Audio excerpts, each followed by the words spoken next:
मी तुम्हाला खाऊन दाखवते।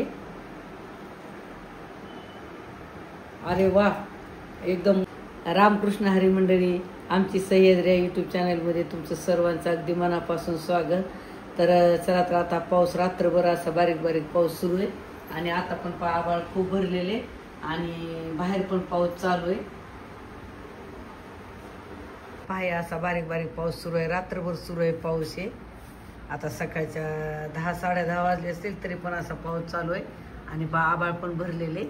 बाहेरचा पाऊस चालू आहे आणि मस्त असं काहीतरी पान। आता पावसाळ्यामध्ये घरात बसून बसून पण माणसाला बोर होतं, असं काहीतरी वेगवेगळ्या चटपटीत पदार्थ खाऊ वाटतात। तर माझ्याकडे रात्रीच्या होत्या 1-2-3 चपात्या, 2 चपात्या खाल्ल्या, बाकीच्याने मी 1 चपाती मुद्दाम ठेवली। तर म्हणलं चला आपण याचे कसं मोकळे पोह्यासारखे कुटके पातळ असं काही पदार्थ करून खातो, पण म्हणलं चला आज म्हणलं आपण एक चांगला असा वेगळा पदार्थ काहीतरी शिळ्या चपातीपासून बनवायचा। आणि याच्यात पहा मंडळी 2 फायदे आहेत। एक तर आपलं अन्न वाया जात नाही आणि दुसरी गोष्ट म्हणजे कसं आपण असं वेगळं काहीतरी करून खाल्लं ना तर आपल्या त्यात खूप असा आनंद पण मिळतो आणि पुन्हा शिवाय शरीराला पौष्टिक आहे सगळं। तर त्यासाठी पहा मी एकच चपातीपासून बनवणारा पदार्थ असा भन्नाट खमंग असा। तर त्यासाठी पहा मी एक काय केलेलं आहे, छोटं एक टमाटा आहे त्यातला एक छोटासा भाग घेतलेला बारीक करून, एक बारीक कांदा पण असा बारीक कट करून घेतलेला आहे आणि कोथिंबीर पण घेतलेली आहे आणि एक मिरची बारीक कट करून घेतलेली आहे। आणि हा नाही का नाश्ता लहान मुलांना पण चालतंय, तर तुम्ही शिळ्या चपातीच्या ऐवजी ताजी चपातीचं पण करू शकता। पण म्हणलं चला ही चपाती पण वाया जात नाही ना, आपल्याला वेगळं काय तर खायला पण भेटतंय। आणि आपण ही पानगोबी पण थोडासा तुकडा घेतलेला आहे ह्या पानगोबीचा, तर ही पण बारीक करून घेतलेली आहे। आणि हे बघा चीज पण घेतलेले आहे आणि याच्यात मध्ये तुम्ही ढोबळी मिरची किंवा शिमला मिरची असली तर ते पण याच्यात घेऊ शकता। तर चला तर म्हणजे आपण याचा एक मस्त असा आपण नाश्ता म्हणा की ब्रेकफास्ट म्हणा काही म्हणा, पण चला मला आपल्याला असं खायची इच्छा झाली मस्त ढगाळ वातावरणामध्ये पावसाळ्यात। तर चला तर तुम्ही माझा व्हिडिओ स्किप न करता शेवटपर्यंत पहा। तर हे बघा याच्यात काय करायचं, हे आपण एक चांगली पोहेकाची 2 चमचे बेसन पीठ घेतलेले आणि यामध्ये आता आपला थोडासा ओवा घालायचा। हे बघा असा थोडासा चोळून ओवा घातलेला असा मस्त। आणि आता हे काय करायचं, आपल्याला थोडं थोडं पाणी टाकून त्याचं थोडंसं आपण बेसनाला कसं करतो ना भज्यासाठी तसं थोडंसं सैल राहू द्यायचं। तर पहा यामध्ये मी काय केलेलं आहे, गॅस चालू केलेलं आहे आणि याच्यावर मी साधा आपला दररोजचा चपातीचा तवा ठेवलेला आहे। आणि तुम्ही ते नॉनस्टिकचा तवा किंवा दुसरा कुठला असतो डोश्याचा तवा, ते तुम्हाला दुसरा कुठला पाहिजे ते पण तुम्ही वापरू शकता। तुम्ही आपल्या रोजच्या साध्या तव्यावरच करणार आहे। तर पाहता तवा ठेवलेला आहे, थोडासा तवा गरम होऊ द्यायचा। मस्त तवा गरम झालेला आहे, आता थोडासा गॅस कमी करू कारण आपली चपाती आपली पहिलीच भाजलेली तर त्यामुळे थोडीशी गरम होऊ द्यायची अगोदर। तर यावर काय करायचं, तुम्ही याच्यात खाली थोडंसं मी तूप टाकणार आहे, तुम्ही तेलाचा पण वापर करू शकता पण मी थोडंसं तुपाचा वापर केलेला आहे। तर याच्यात काय करायचं, आधी चपातीची ही बाजू आहे ना फक्त आधी अशी गरम होऊ द्यायची थोडीशी, या बा खालून वरून अशी थोडीशी गरम होऊ द्यायची। तूप टाकलं होतं आणि चपाती कशी आपण डब्यात ठेवतो ना पोळी डब्यात, तर त्यामुळे चपाती कशी होती अशी आकार होतो, चांगला साफ राहत नाही। त्या आता गरम झाल्यामुळं व्यवस्थित भाग झाला। तर आणि तुम्ही तेलात पण हिला गरम करू शकता। तर पाहता एकदम गॅस कमी, आता चपाती खालून वरून गरम झालेली आहे। आता याच्यावर काय करायचं, पाहता मस्त चपाती खालून पण गरम झालेली आणि वरून पण गरम झालेले। तर आता याच्यावर काय करायचं, आपण जे ही बॅटर तयार केलेलं आहे ना बेसनचं, तर ही पूर्ण बॅटर असं याच्यावर टाकून घ्यायचं। हे पास पूर्ण चपातीला असं लावून घ्यायचं। तुम्ही चमच्याच्या साहाय्याने पण लावू शकता, पण मी असं बोटाने सगळीकडे लावलं कारण चांगलं लागतं काठोकाठ। त्यापासून पूर्ण लावून घ्यायचं कारण चपाती गरम आहे, तर थोडंसं सांभाळून आता हे असं लावून घ्यायचं।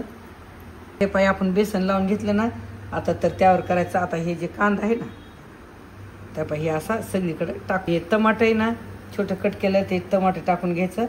त्यानंतर ही मिरची अशी थोडीशी कट केलेली अशी सगळीकडे टाकून घ्यायची आणि त्यानंतर आपण जे पत्ता गोबी थोडी कट केलेली ना ही पण अशी थोडीशी टाकून घ्यायची। आणि त्यानंतर असा बारीक चिरलेला कांदा आहे ना, तर हा पण असा सगळीकडं टाकून घ्यायचा। आणि त्यानंतर ही कोथिंबीर ही पण अशी टाकून घ्यायची। हे असं थोडंसं दाबून घ्यायचं असं आणि याच्यावर काय करायचं, थोडासा मसाला घालायचा याचा उगी थोडासा घालायचा.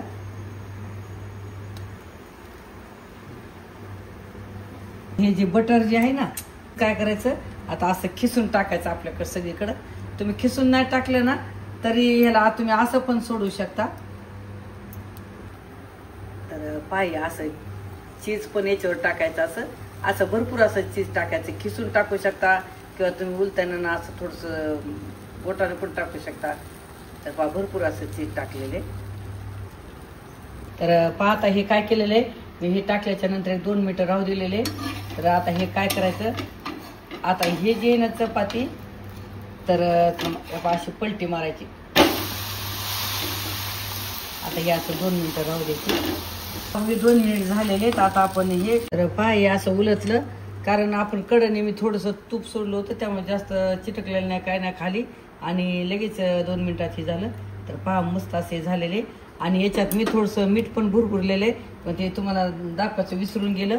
आणि तुम्हाला लहान मुलं नसं खायचं तर तुम्ही असं थोडंसं चिमूटभर लाल तिखट पण असं भुरभुरू शकता कारण मी चाट मसाला पण याच्यात टाकलेला आहे. तुम्ही याच्यात चिली फ्लेक्स पण घालू शकता. आणि जर लहान मुलं खाणार असले तर मग हिरवी मिरची पण तुम्ही स्किप करू शकता तिखट चिली फ्लेक्स. तर पहा एकदम भारी झालेलं आहे. आणि हे शिरा चपातीचा तुम्ही ताज्या चपातीचा पण करू शकता.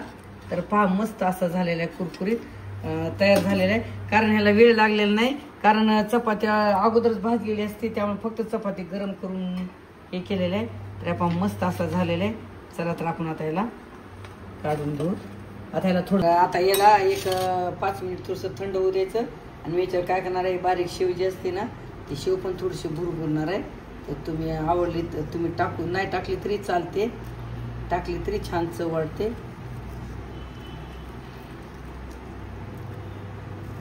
आता याला 2 मिनिटं राहून देऊन थंड झाल्यावर कट करायचं. चला तर आता हे थंड झालेले तर आता याला आपण मस्त थंड झाले. तर याला आता काय करायचं याच्या असे कट करून घ्यायचं.